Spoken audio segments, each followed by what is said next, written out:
안녕하십니까. 저는 이번 민주통합당 청년 비례대표 후보에 지원하게 된 이 시대를 살아가는 여러 젊은 청년들 중 한 사람입니다. 저와 마찬가지로 현 시대에 관심이 많으며 참여하고 싶어하는 사람들이 많이 있는 걸로 알고 있고 직접 참여하려 하는 많은 사람들을 봐왔습니다. 하지만 현 정부는 이러한 대세를 막으려 하고 감추려 하는 것에 급급해하는 것 또한 지켜봐왔습니다. 제가 이번 비례대표 후보에 지원하게 된 동기 또한 이러한 현 상황에 도움이 되고 싶고 조용히 지켜보는 것에 안중하지 않고 좀 더 나아가 앞장서서 앞으로의 시대에 필요로 하는 여러 목소리들을 저로 하여금 실현시킬 수 있는 매개체가 되고 싶어서입니다. 현재 청년층이 겪고 있는 여러 가지 문제들 중에 이슈화되고 고통받고 있는 문제점이 바로 대학 등록금 문제와 청년 실업 문제입니다. 첫 번째 대학 등록금 문제는 이명박 대통령의 대선 공약 사항이었습니다.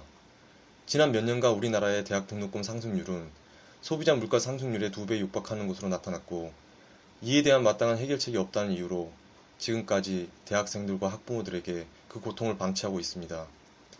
저는 인적 자본을 통하여 국가의 부를 창출하는데 가장 중요한 역할을 하는 곳이 바로 대학이라고 생각합니다.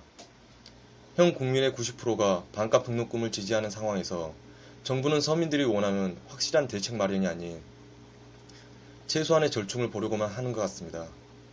저는 국민이 원하는 충분한 해결책을 위해 이것이 과연 대학교만의 문제인지 혹은 정부의 문제인지 따져보고 해결 방안을 찾기 위해 앞장서서 뛰어보겠습니다. 두 번째 청년 실업 문제입니다. 전체 실업률에 대비한 청년층의 실업률이 2배가 넘어가고 실업자 가운데 60% 이상이 저와 같은 청년층이 차지하고 있습니다. 이에 청년층의 고실업에 대한 대책 마련은 아직까지 미흡하게만 진행되어 왔습니다.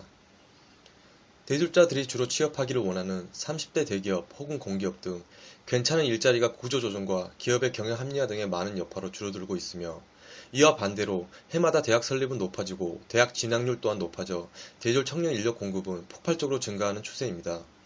이러한 상황의 중요하고도 제일 큰 문제를 외면하다시피 하고 국민과의 소통을 단절한 채 불필요한 거치장에만 힘쓰시는 이들에게 저는 해결책을 강구하고 필요로 하는 올바른 정책을 펼치도록 하겠습니다. 저희 젊은이들이 그동안 겪어야만 했던 이러한 문제들에 대해 앞으로의 세대에게는 해결 방안을 제시해줘야 합니다. 제가 겪어보았고 겪고 있기 때문에 누구보다 잘 알고 있다고 생각합니다.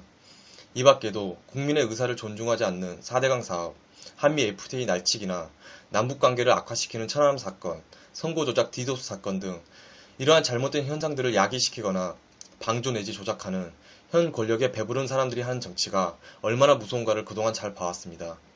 이에 맞선 목소리를 높이고 싶어하는 저희들에게 여지없이 공권력으로 막아세우고 언론을 장악하고 국민들을 눈먼 장님처럼 조롱하는 국민이 주인인 민주주의 사회에서 일어날 수 없는 현상들이 자행되고 있습니다. 저는 민주통합당이라는 든든한 지원 안에서 목소리를 내고 싶어하는 국민들과 같이 잘 사는 나라보다 부익부 빈익빈 현상이 사라지는 건강한 나라를 만들기 위해 앞장서겠습니다. 마지막으로 국민이 참여할 수 있는 국민참여제도나 열정이 있는 젊은 청년들과 소통하려 하는 이러한 점에 있어서 밝은 미래를 볼 것이라고 믿습니다.